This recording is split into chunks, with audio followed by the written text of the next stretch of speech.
Assalamualaikum warahmatullahi wabarakatuh. Perkenalkan, Nasya Tribukti Wijaya dari kelas SIT 05A. Nomor NIM saya yaitu 211070017.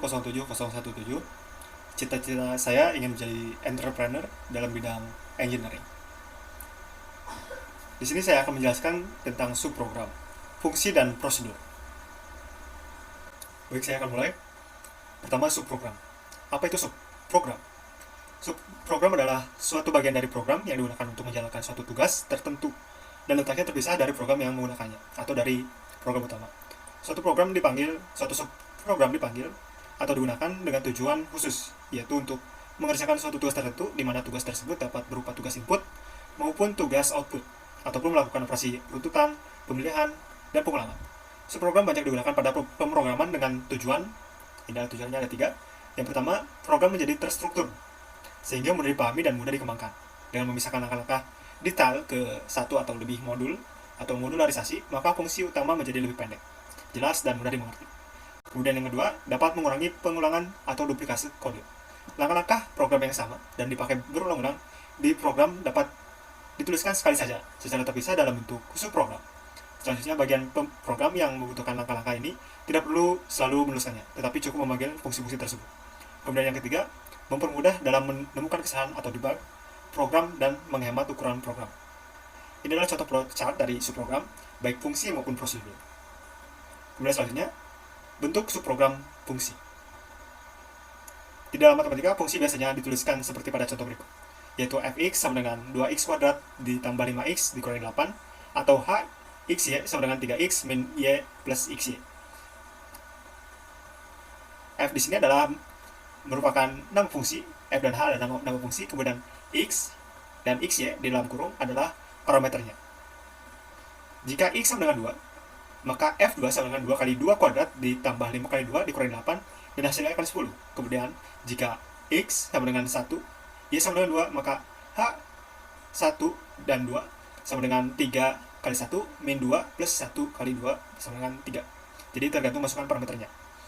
Yang artinya nilainya bisa diubah sesuai dengan parameternya. Kemudian di dalam pemrograman, fungsi dapat didefinisikan menjadi subprogram tersendiri dengan struktur dalam bahasa C atau C++ seperti berikut ini. Tipe data fungsi, nama fungsi, kemudian ada parameter. Setelah itu di bawahnya, deklarasi variabel jika ada, yang artinya boleh ada, boleh tidak. Kemudian badan algoritma, setelah itu return, atau nilai yang akan dikeluarkan, atau nilai yang akan dikembalikan ke program utama dari subprogram fungsi. Kemudian ada contoh pendefinisian fungsi dari persamaan pertama di atas, dari persamaan fx, yaitu float, hitung fx guna parameter float x. Float adalah tipe data untuk fungsi, kemudian hitung fx sama dengan nama dari fungsi itu sendiri, kemudian ada float x adalah parameter. Kemudian deklarasi variabel lokal di sini tidak ada, kemudian badan algoritma, kemudian return atau nilai yang dikembalikan berupa 2 kali x ditambah 5 kali x dikurangi 8.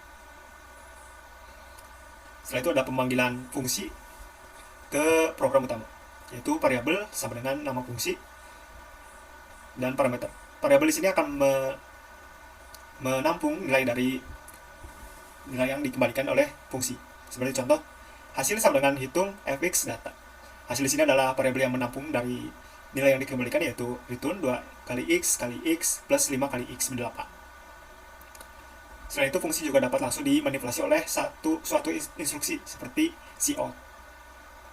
Kemudian selanjutnya, bentuk subprogram prosedur. Suatu keterbatasan dari subprogram yang menggunakan struktur fungsi adalah hanya mampu menghasilkan satu buah nilai, yang berarti fungsi hanya menjalankan satu tugas saja. Jika terdapat lebih dari satu nilai yang harus dihasilkan atau dikembalikan, subprogram tersebut tidak elegan jika dituliskan dengan struktur fungsi. Untuk mengatasi permasalahan tersebut, maka subprogram dapat dideklarasikan dengan menggunakan struktur prosedur yang memiliki bentuk bahasa C atau C++ seperti berikut, yaitu void, nama prosedur, parameter, dan selebihnya ini hampir sama seperti dengan fungsi, namun tidak ada return. Void di sini digunakan karena tidak ada nilai yang di return atau dikembalikan. Seperti contoh berikut dalam bahasa C atau C++, void hitung fx, float x, float point y.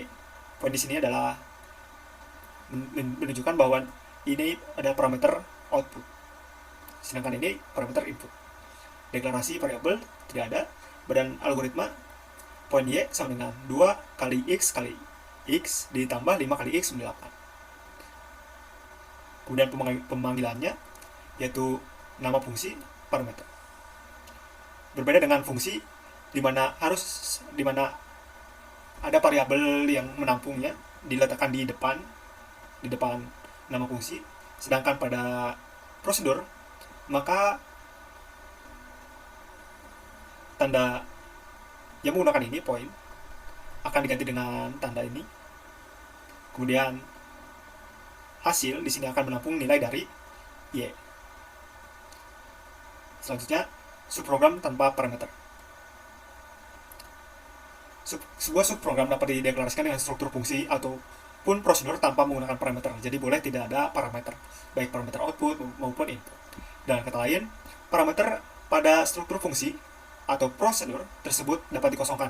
Pada fungsi dan prosedur tanpa parameter tersebut, output dapat diperoleh dari nilai yang sudah ditentukan atau diproses dari variabel global. Berbeda dengan variabel yang lokal yang hanya dapat digunakan oleh fungsi atau prosedur tersebut. Variabel global dapat digunakan pada semua fungsi dan prosedur, termasuk program utama.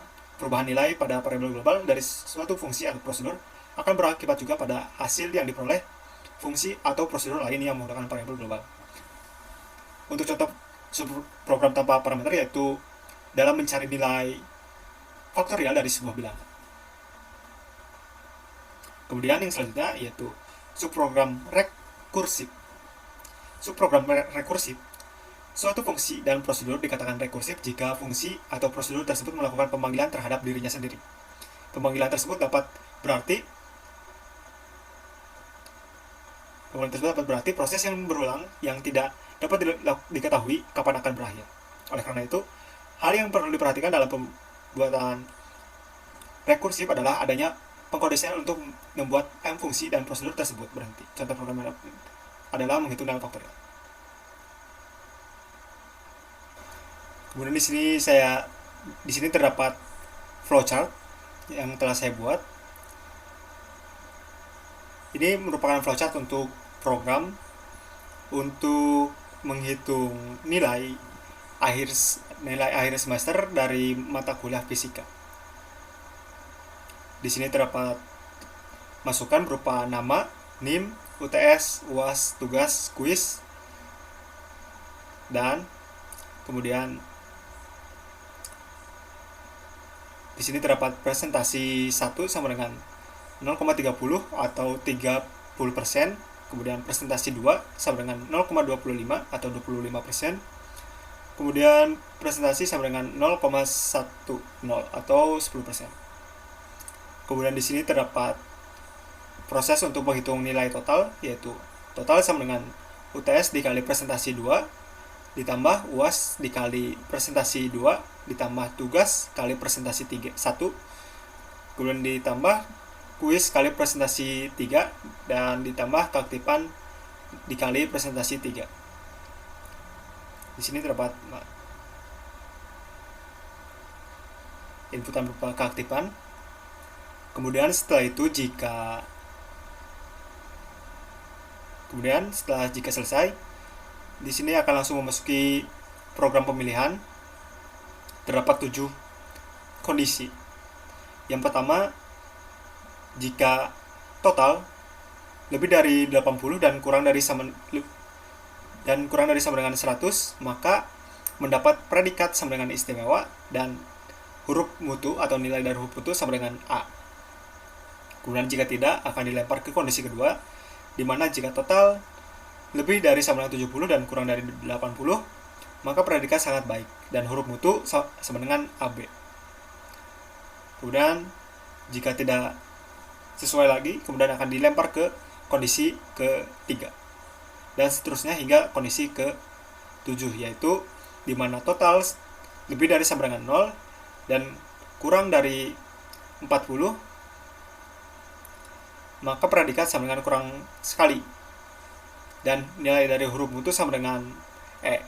Setelah itu, jika telah selesai melakukan program pemilihan, maka akan menjalankan operasi aritmatika untuk menghitung menghitung angka mutu. Dimana angka mutu sama dengan total dibagi 25, sehingga nilainya akan di rentang 0 sampai 4. Setelah itu tampilkan total angka mutu, huruf mutu, dan predikat. Dan selesai. Baik, selanjutnya saya akan buat program berdasarkan flowchart tadi. Di sini ada program utama. Ini adalah program utama.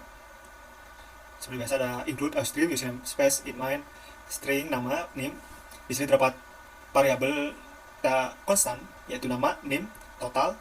Kemudian ada variabel konstan, presentasi 1, presentasi 2, presentasi 3 yang sudah diketahui nilainya.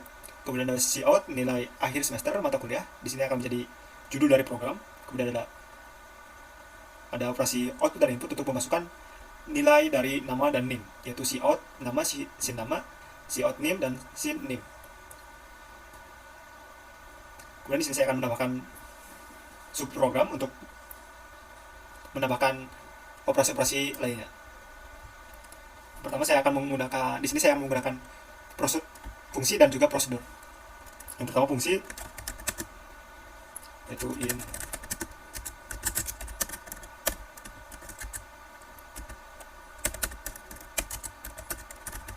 angka, kota,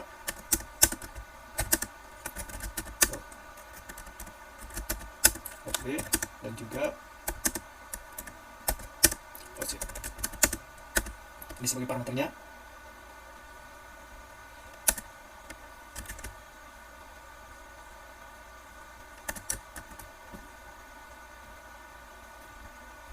Kemudian pendeklarasian untuk variabel UTS, UAS, tugas, kuis, dan juga aktivitas.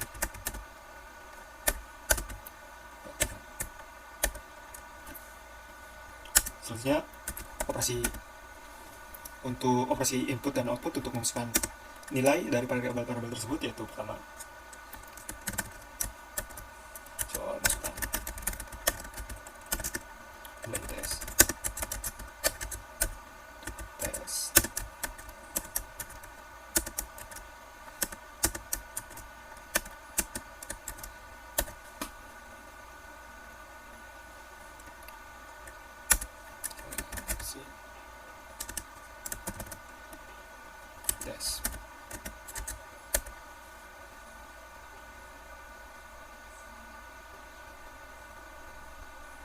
dan copy, paste,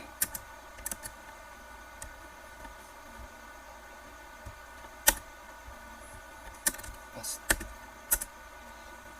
Sedikit digambar. Next.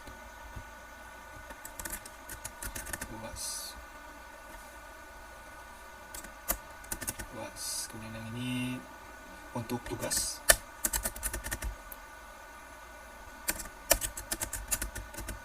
Kemudian ini untuk kuis.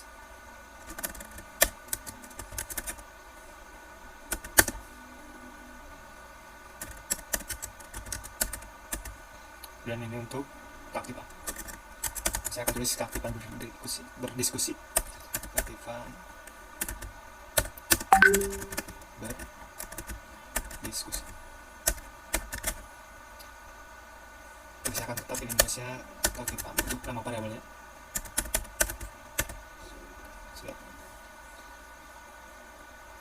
Setelah itu untuk nilai hitungnya, itu UTS dikali A dijumlah UAS kali ini B dijumlah lagi tugas dikali dengan A, kemudian dijumlah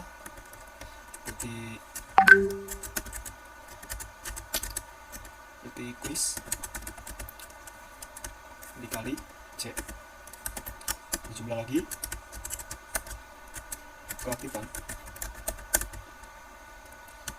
dikali dengan C sama seperti quiz. Sudah.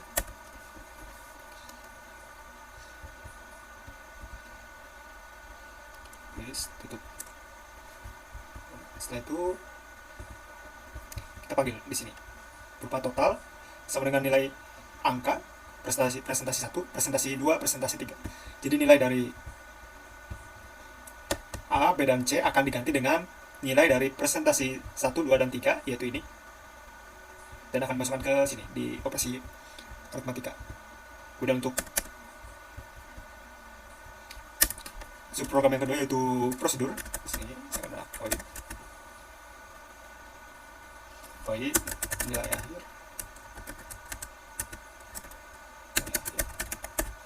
kemudian void untuk total. Jadi di sini meskipun sudah ada pendeklarasian untuk total, tapi untuk di void, untuk di prosedur ini berbeda dengan program utamanya. Jadi harus di deklarasi lagi. Buka.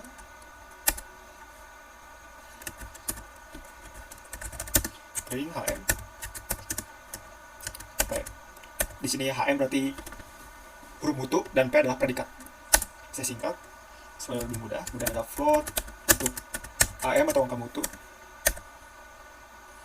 Kemudian di sini terdapat operasi pemilihan seperti yang tadi di flowchart, yaitu if,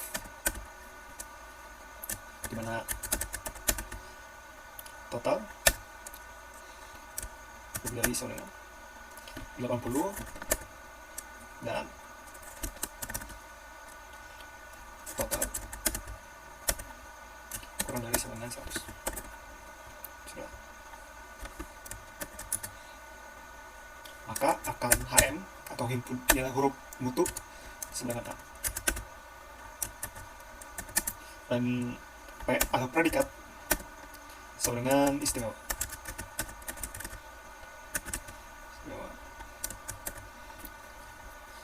Kita copy untuk mempercepat.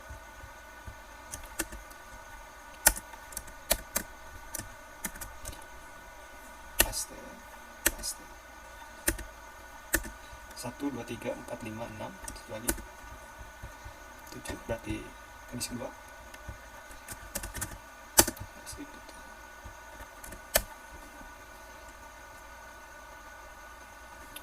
70 hingga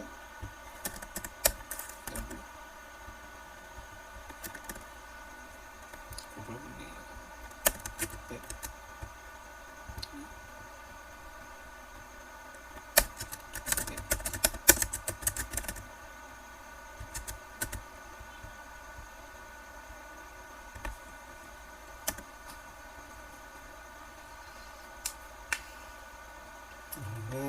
Yang ini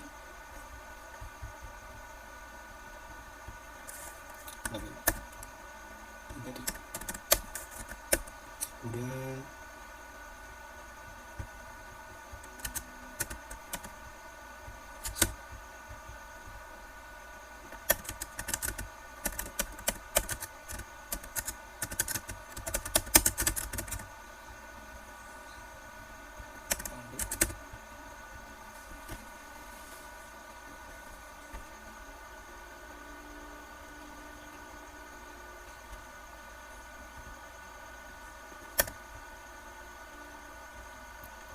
versi keempat 60 hingga 65. Maka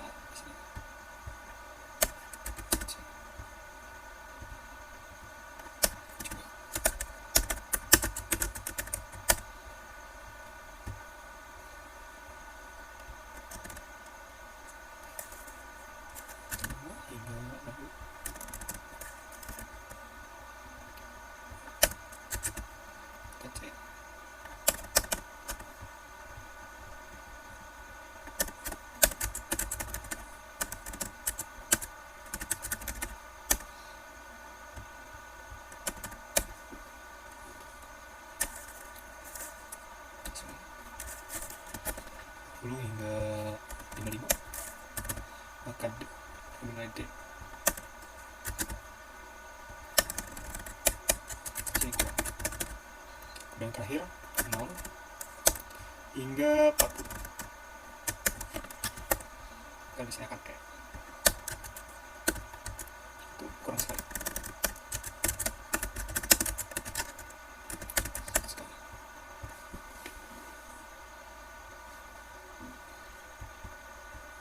Setelah itu kita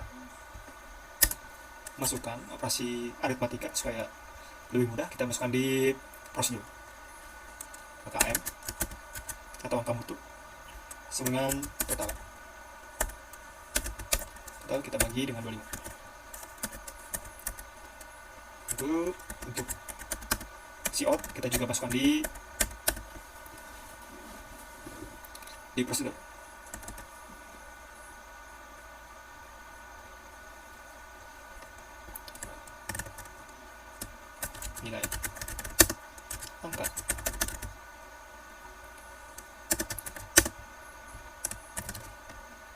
Nilai angka untuk total, berarti untuk nilai keseluruhan itu total ya.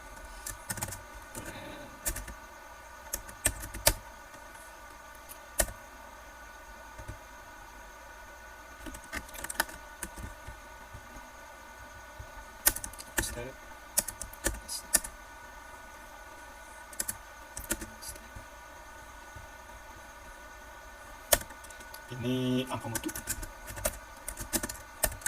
untuk deteksi AM. Kemudian huruf mutu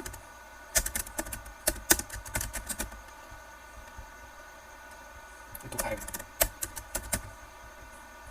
Kemudian yang keempat yaitu predikat untuk variabel P. Kemudian kita panggil di program utama, yaitu nilai akhir sama dengan nilai akhir, kemudian di parameternya itu total. Nama terbukti.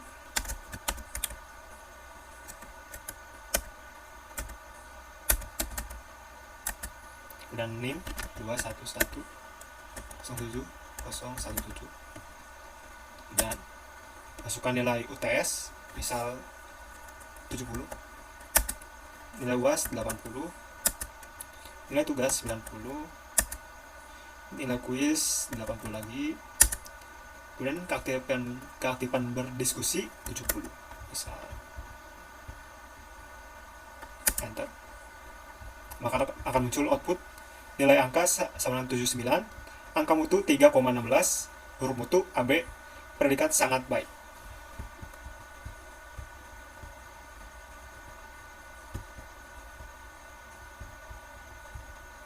Jadi akan muncul seperti ini. Ini adalah judulnya. Masukkan nama, masukkan name, masukkan semuanya, dan ini output. Mulai dari sini. 79, 3,16, AB sangat baik. Mungkin itu dari saya. Itu adalah contoh program yang telah saya buat, yaitu menghitung nilai akhir semester untuk mata kuliah fisika dengan menggunakan subprogram fungsi dan juga prosedur. Jika ada kesalahan atau kata-kata yang saya salah, kurang lebihnya mohon maaf. Dan untuk kedepannya, bagi siapapun yang menonton ini, jangan malas, terus berusaha untuk melakukan sesuatu. Jadi jangan pernah malas. Mungkin itu saja dari saya. Wassalamualaikum warahmatullahi wabarakatuh.